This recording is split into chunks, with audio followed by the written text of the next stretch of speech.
Okay, so my first question for you is when I came in here, I asked to go to the bathroom, and the very first thing I saw was a sign in the bathroom stall that said, "Fast fact, Ripple is not the same as XRP," and then a small explanation. Really? Yeah. See, I've not been to the ladies' room, I wouldn't know that.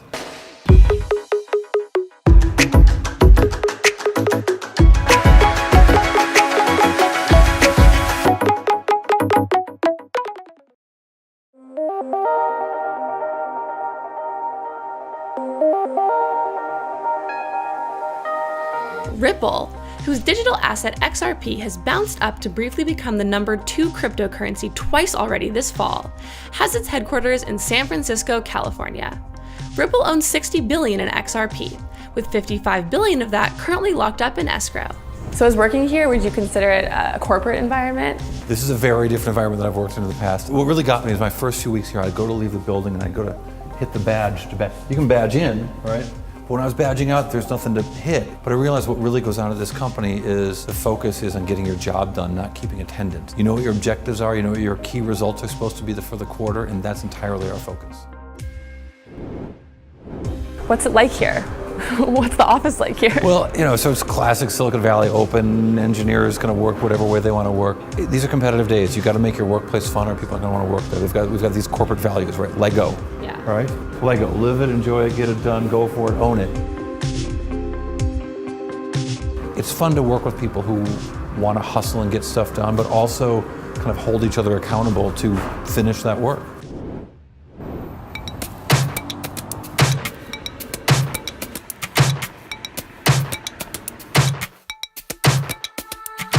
So I noticed in your interview, one of the things that you said that needed to happen here is about investor protection regulation. You said specifically, we need more investor protections and they can't come fast enough. Could you elaborate a little more on that? In the long history of finance, as long as there have been sort of new ways to make money, there have been crooks who show up to try to steal some of that money.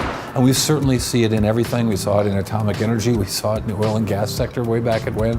We certainly saw it in the dot-com era. We saw it in subprime financing. And we've seen it in the world of crypto. We've seen these really sleazy offerings that look like they're not actually trying to start businesses, but just separate people from their money.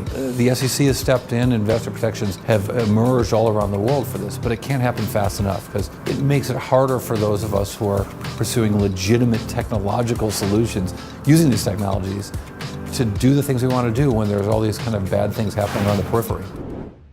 So one thing I've noticed about just coming up to the office here is that you're surrounded by banks. Right down there is where there was the first Bank of America building. Before that was called Bank of Italy. It was founded by A.P. Giannini.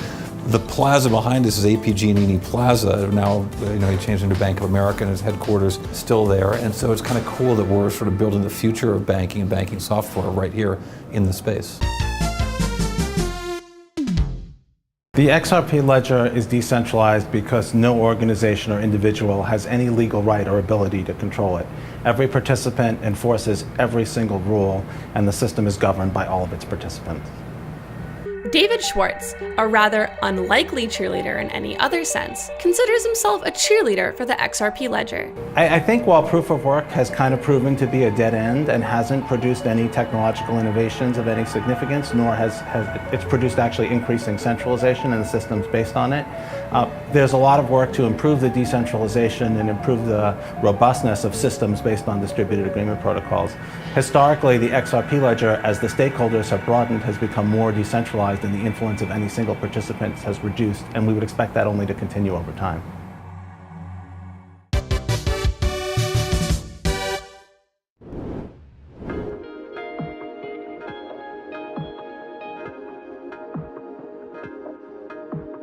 It's really clear to us that XRP is not a security, and XRP's relationship to Ripple is proof of that. But maybe more importantly, you've also got XRP. You can buy all the XRP you want. It doesn't give you the rights to a dime of the company's profits or earnings per share or dividends. It doesn't give you a single share or any interest in the future of this company.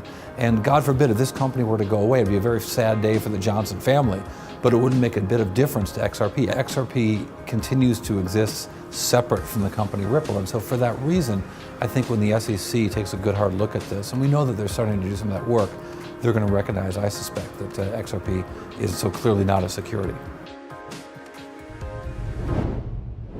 So what do you think the environment is like working here at Ripple as opposed to banks? I mean, basic things like, do people have to come here at 9 a.m.? Is there a dress code? How does it change from working at, Merrill Lynch? We are driven by what we have to get done, not how you do it. So if you want to do it in flip-flops or you want to do it doing wingtips, it doesn't really matter. We use a measure here called OKRs, which is a kind of standard Silicon Valley metric for knowing exactly what your key results, your objectives and key results are going to be for the quarter. And so every person who works here, everyone has a list of OKRs. And if we all meet these goals, the company will proceed towards success. So importantly, we've got 3 products, right? So we've got X Current, which is our oldest product in the market, the longest, X Rapid, which is fairly new to the market, and then X Via, very, very new. And so I would expect our rollout would be, most of it will be X Current, a little bit will be X Rapid, and even less will be X Via. Now, over time that might change, but initially the oldest stuff gets the most traction because customers have had a chance to look at it the longest and get used to the idea more quickly. So similarly, what countries are they going to go into? I think they're going to go to those places where they're ready for a change, but where there's some actual use. So if you look, for example, we just did some announcements around some partners who are going to be trading, who are already trading in XRP in US, in Mexico, in the Philippines. Now, India and China have banned the use of crypto in most cases, but in Mexico and the Philippines, those are countries where there's a lot of remittance payments going out of other countries and into Mexico and the Philippines, and there's a lot of trade in XRP. So I think we're going to see a lot of adoption of our products in those countries. We're already seeing that. Okay, so I also noticed in the sign on the bathroom stall that you guys have yoga classes. Yoga classes happen in here, apparently. And you have like the free stuff. It's Silicon Valley, writ large. I'm a big fan of the grapefruit. I go through half a dozen a day. When they find out this stuff is bad for you, I'm toast. But I think it's expected in Silicon Valley. You're here, you work all day, you work all night, you're here early, you stay late. At least free water, free snacks. We have meals together. We think that what we're doing is really important. We think that you can just be cynical and say we're making software for banks to lower their costs of doing business. Or you can think about all of the businesses we're going to enable. You can think about all the people who work hard to send money home to their families only to give it up mostly in fees to banks.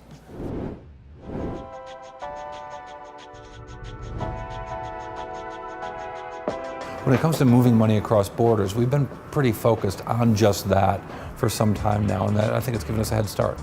So I saw this thing on Reddit where a Redditor commented saying that he had this idea going on something Brad Garlinghouse said, where Ripple should have a person carry cash physically from New York to London and see if it can beat SWIFT, door to door.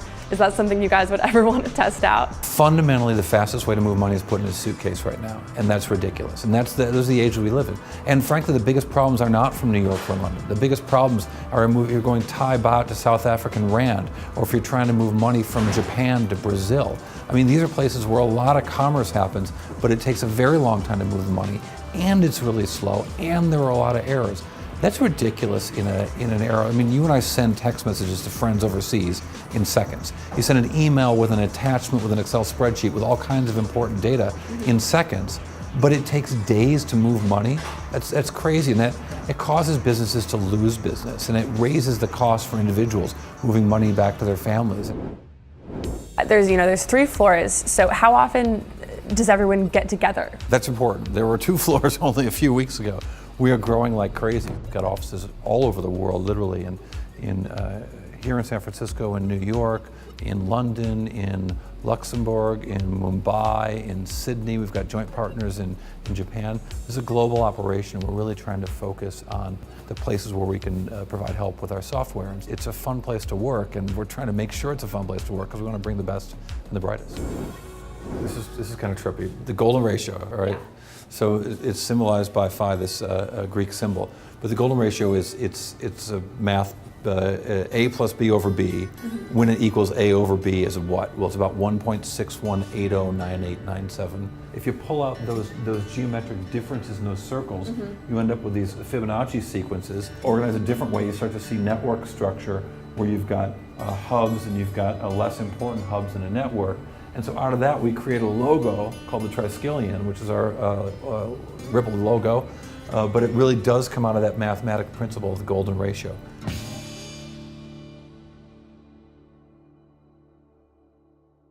Cointelegraph. Like, subscribe, and hodl.